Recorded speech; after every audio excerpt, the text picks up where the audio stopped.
2 touchdown passes to Mike Quick. McFadden kicked the field goal in his only try. Buddy Young will be ranting and raving, and Gene Stallings will be smiling about it all. And we had 2 touchdown passes to J.T. Smith and 1 to Roy Green. And for Will McDonough, Jack Buck from Veterans Stadium. Number 33. And Derek McAdoo has it. And McAdoo gets up around near the 30-yard line. So the Cardinals, on the return of Derek McAdoo, will open the series at quarterback Neil Lomax. And he's got a hot hand this season, having an absolutely beautiful year. And the defense that Neil Lomax will be facing. 2 changes in that defensive line. They moved from a 3-4 to a 4-3 defense, and as a result, Harrison and Brown are starting. And the linebacking core, a little changing back there. A little changing. They've lost a lot of people in that linebacking core. And the secondary. Moore and Tim Gordon are new starters back there for Atlanta. 1st and 10, ball on the 30. And Lomax looking to go to the air quickly. Had it batted down by Greg Brown. So Lomax trying to get uncorked early. First one is incomplete thanks to a great defensive play by Greg Brown. And the offensive line. James, I believe this is the first time in the history of the National Football League that all 5 starters on the offensive line have been black. Brings up a 2nd and 10, ball on the 30 of the Cardinals. In motion, Robert Awald. And the handoff goes to number 31, Errol Farrell. From 6. Farrell in his 6th year out of East Tennessee State, averaging about 4.5 yards per carry since entering the NFL in 1982. And we may very well see Ron Wolfley, number 24, for the Cardinals, come in and replace Errol Farrell. So Farrell a little shaken up on that carry. His first carry of the game heads to the sidelines. 4 wideouts in. In the shotgun, Neil Lomax.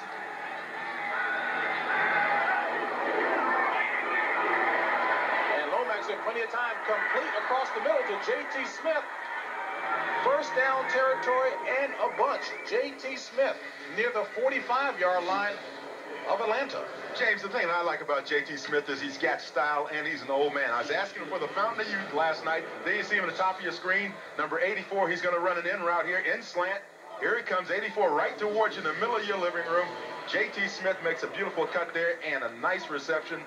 Beat the cornerback with one-on-one coverage and got a good run after the reception. A good run indeed, a 22-yard pickup, 1st and 10. Complete, the pass goes to Stump Mitchell. Stump Mitchell with a pickup of 6 on that pass completion. Brings up 2nd and 4, ball on the 38 of Atlanta.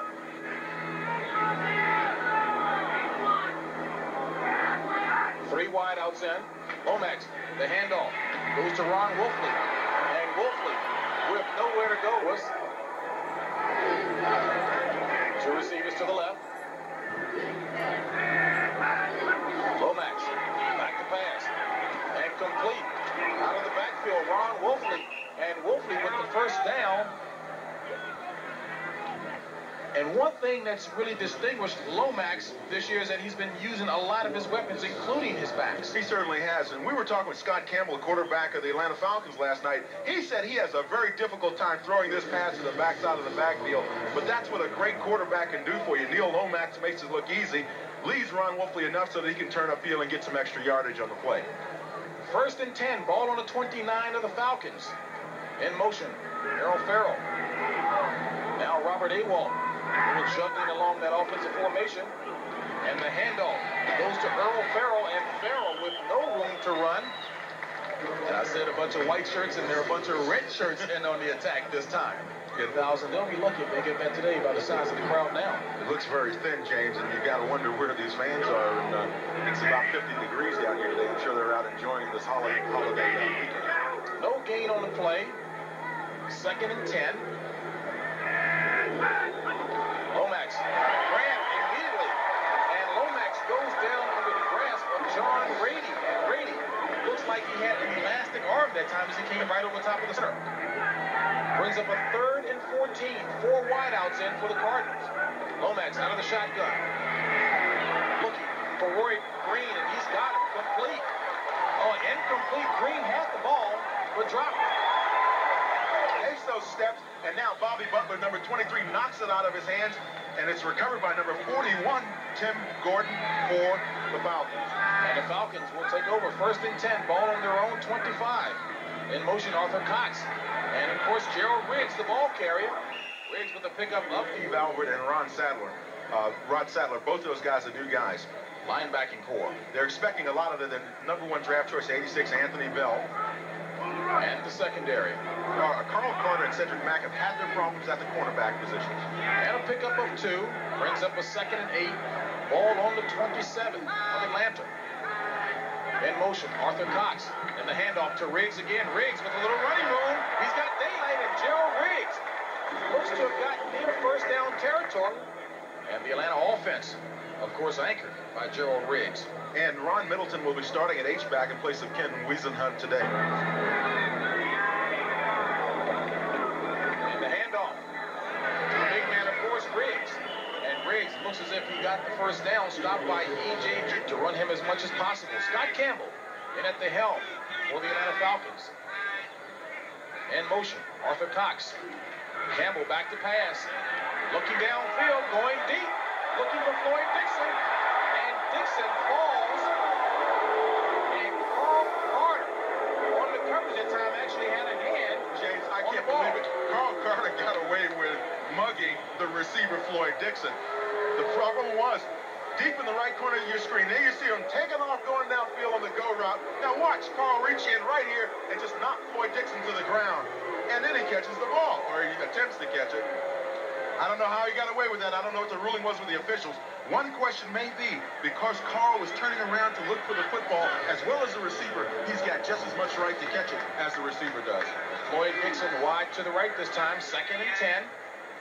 For the Falcons, ball on their own 36. And the pitch goes back to Gerald Riggs. Riggs turning the corner, going straight ahead.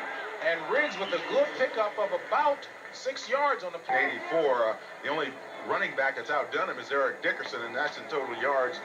And Walter Payton, Marcus Allen right behind him. Those are some great names in the National Football League. And, of course, hasn't had the kind of year that he'd like to have this year. He is 3rd in NFC amongst rushing leaders, but again, Atlanta's been behind so often. 3rd and 3.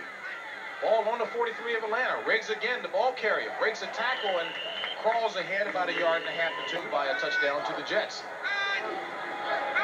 1st and 10, ball on the 46. Campbell back to pass. Looking for Matthews, complete to Aubrey Matthews. He drops the ball, fumble, and it's recovered by E.J. Jr., the signal caller defensively for the St. Louis Cardinals. So it's a completed pass to Aubrey Matthews for 1st down yardage, but he fumbled the ball. Well, James, if it can happen for you, it can happen against you. Left side of your screen, Scott Campbell gets it over there, but the ball is just given up right here on a nice stick. And then you see E.J. Jr. getting on top of it, doing the smart thing, recovering the football first, and then running with it second. E.J. Jr., 7th year out of Alabama.